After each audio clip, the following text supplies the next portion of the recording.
Khawar point میں خوش آمدید. چلو آپ ساتھ چلتے ہیں. بائے شمسہ اقبال.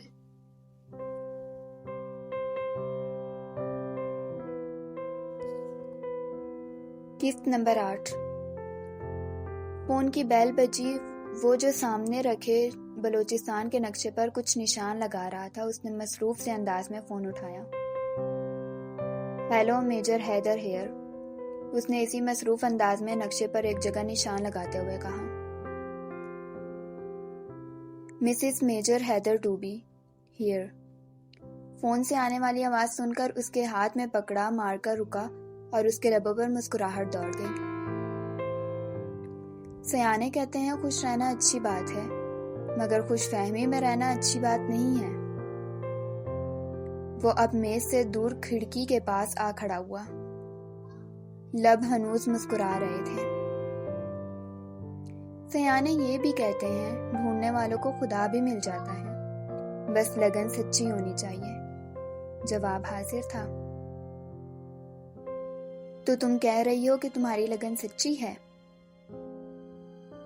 لگن سچی نہ ہوتی تو آج اس سڑیل فوجی کے دل میں نہ بس رہی ہوتی.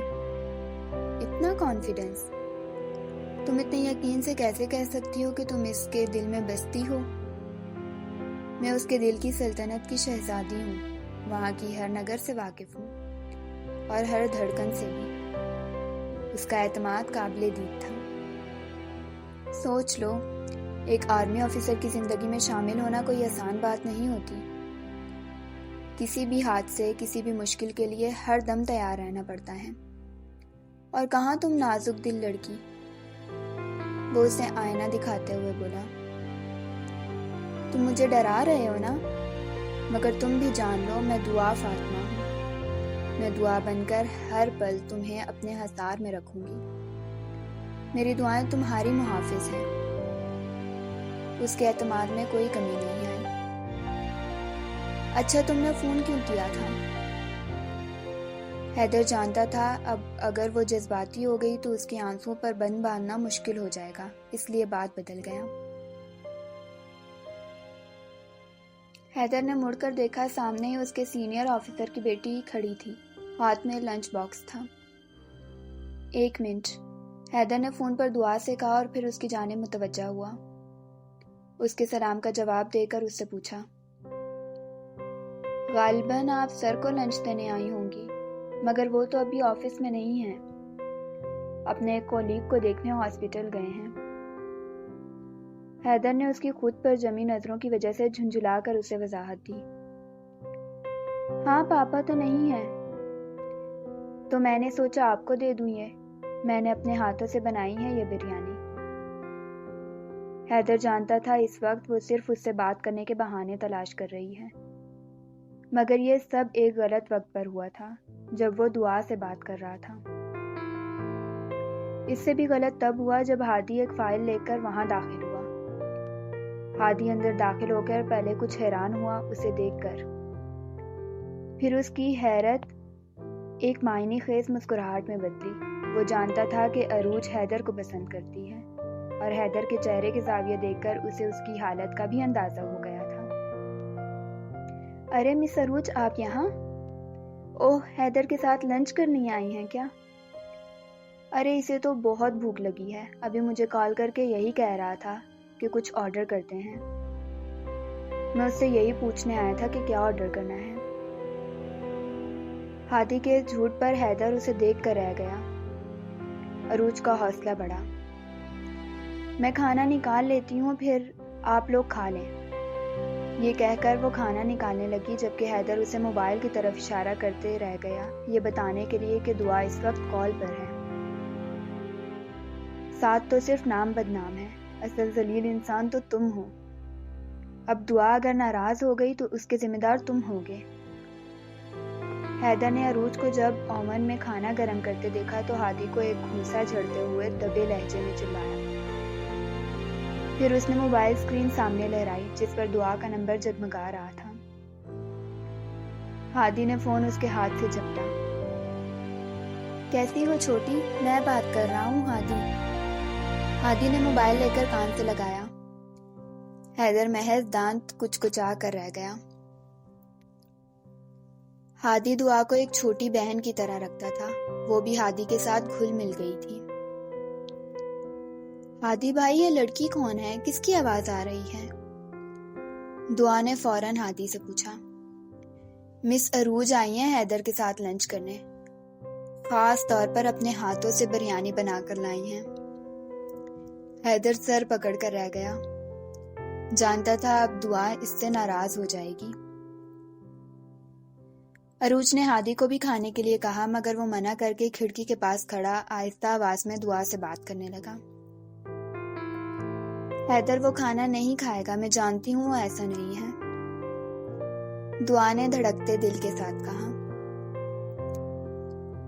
اف دعا، یہ بلائنڈ ٹرسٹ انسان کو کہیں کا نہیں رہنے دیتا۔ وہ تو مزے سے بیٹھا کھا رہا ہے کھانا، مگر میں نے نہیں کھایا۔ اپنی بہن کے رقیبوں کے ساتھ بھی کوئی کھاتا ہے کھانا بھلا؟ حیدر ایسا نہیں ہے بھائی، مجھے اس پر یقین ہے۔ وہ اپنی بات پر قائم تھی۔ اوکے، مت کرو میری بات کا یقین، اب خود سن لو کیا کہہ رہا ہے وہ اسے۔ ہادی نے یہ کہہ کر موبائل پر ہاتھ رکھا اور حیدر کی طرف مڑا، جو مجبوراً بیٹھا بڑی مشکل سے ایک ایک نوالا لے رہا تھا۔ حیدر، تم نے بتایا نہیں کھانا کیسا ہے؟ ہادی کی آواز پر عروج نے بھی حیدر کی طرف پر امید نظروں سے دیکھا۔ حیرت نے دل ہی دل میں ہادی کو 1000 گالیوں سے نوازا۔ ہادی نے فوراً موبائل کے اسپیکر سے ہاتھ ہٹایا۔ حیدر نے مجبوراً مسکراتے ہوئے عروج کی جانب دیکھا۔ ہادی نے موبائل سامنے کو کیا۔ کھانا بہت اچھا بنا ہے، واقعی بہت اچھا ہے۔ فون پر دوسری طرف موجود دعا کا پارا آسمان کو چھونے لگا۔ سن لیا نا تم نے؟ ہادی نے شرارت سے مسکراتے ہوئے کہا۔ آگے فون پر دعا کی سسکی کی آواز گونجی تو ہادی کے ہاتھ پاؤں پھولنے لگے۔ ارے دعا، رو مت، میں تو مذاق کر رہا تھا۔ ہادی کی آواز پر حیدر نے چونک کر اسے دیکھا۔ عروج بھی اس جانب مڑی۔ ہادی نے معصوم شکل بناتے ہوئے حیدر کی طرف دیکھا، جو اب خونخوار نظروں سے اسے دیکھ رہا تھا۔ حیدر، وہ رو رہی ہے یار، میں تو مذاق کیا تھا۔ عروج نے سواریاں نظروں سے اس کی جانب دیکھا۔ حیدر کی فیانسی کی کال ہے، لو حیدر بات کرو۔ ہادی کی بات پر عروج کے چہرے کا رنگ بدلا، پھر ایک دم وہ اٹھ کھڑی ہوئی۔ مجھے ایک ضروری کام یاد آ گیا ہے، پھر ملاقات ہوگی۔ یہ کہہ کر وہ بنا کوئی بات سنے باہر نکل گئی۔ حیدر نے آگے بڑھ کر جھپٹنے کے انداز میں ہادی سے موبائل لیا، مگر کال کٹ چکی تھی، اور وہ جانتا تھا کہ وہ کچھ وقت تک اب کال ریسیو نہیں کرے گی۔ اب پورے آفس میں ہادی آگے آگے تھا اور حیدر مارکر اور پیپر ویٹ اس پر تانے اس کے پیچھے پیچھے۔ وہ دونوں بہترین دوست تھے، صرف ایک دوسرے پر کھلنے والے۔ ان کے اس روپ سے صرف وہ دونوں ہی واقف تھے۔ حیدر اب ہادی کو دبوچے الماری کے پاس کھڑا تھا اور کمرے میں ان کے کہکہے گونج رہے تھے۔ ماہین اس وقت ایمرجنسی وارڈ میں ڈیوٹی پر موجود تھی۔ جب اسے انفارم کیا گیا کہ فاٹا سے کچھ زخمی آرمی آفیسرز اور سولجر کو ایمرجنسی میں یہاں لایا جا رہا ہے، اس نے وہاں کی تمام ایمرجنسی سٹاف کو مطلع کر دیا۔ 10 بجے کے قریب وہ لوگ ایمرجنسی میں پہنچے۔ مائن بلاسٹ کا شکار ہونے والے ان فوجیوں کی حالت بہت خراب تھی، کچھ کے تو ہاتھ پاؤں بھی تک کٹ چکے تھے۔ ان کے ساتھ ان کی یونٹ کے کچھ آفیسرز بھی آئے تھے۔ ماہین ان مریضوں کا معائنہ کرنے میں مصروف تھی جب اس کی نظر سامنے کھڑے آفیسر پر پڑی۔ ایک لمحے کو اس کا دل کانپا تھا۔ سامنے ساتھ کھڑا یونٹ میں زخمیوں کے ساتھ آنے والے سٹاف کو کچھ ہدایات دے رہا تھا۔ ماہین بے اختیار اس کی جانب بڑھی۔ اس کی شرٹ پر خون لگا تھا۔ ماہین نے اسے پکارا، سعد۔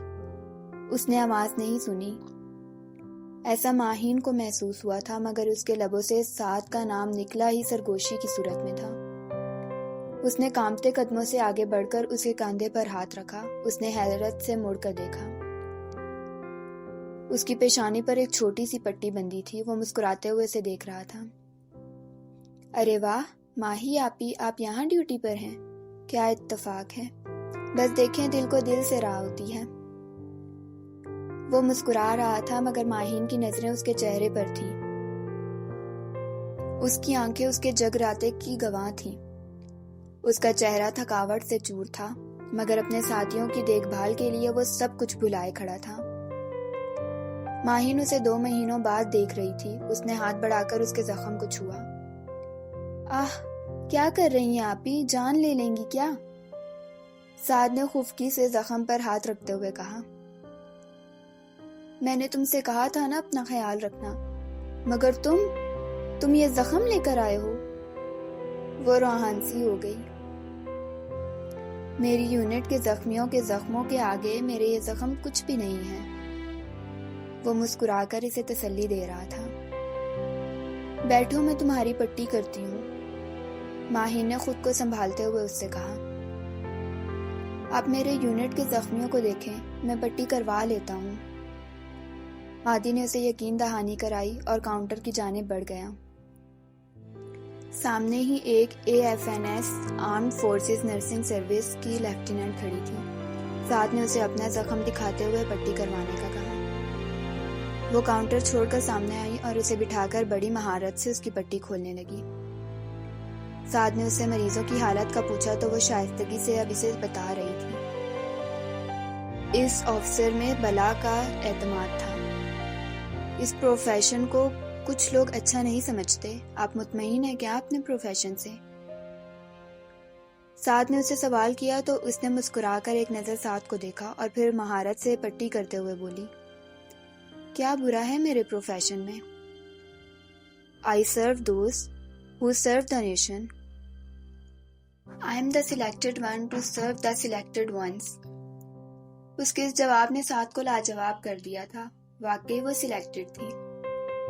آرمی والے تو پاکستان کی حفاظت کرتے تھے، پاکستان کی خدمت کرتے تھے، اور وہ ان خدمت کرنے والوں کی خدمت کرتی تھی، انہیں سرو کرتی تھی.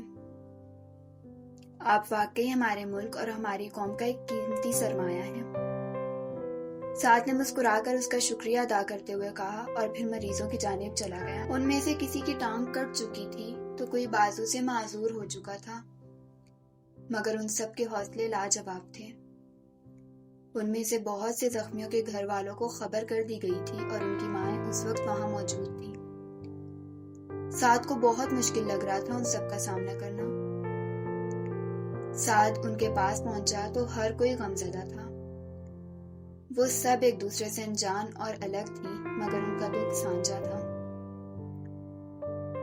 ان کی مائیں آنکھوں میں اشک لیے انہیں دیکھ رہی تھی، گویا پوچھ رہی ہوں کیا اس سب کے لیے اتنی مشقت سے پال پوس کر بڑا کیا تھا ہم نے تو صحیح سلامت بھیجا تھا تمہیں، پھر کس کی نظر لگ گئی تمہیں؟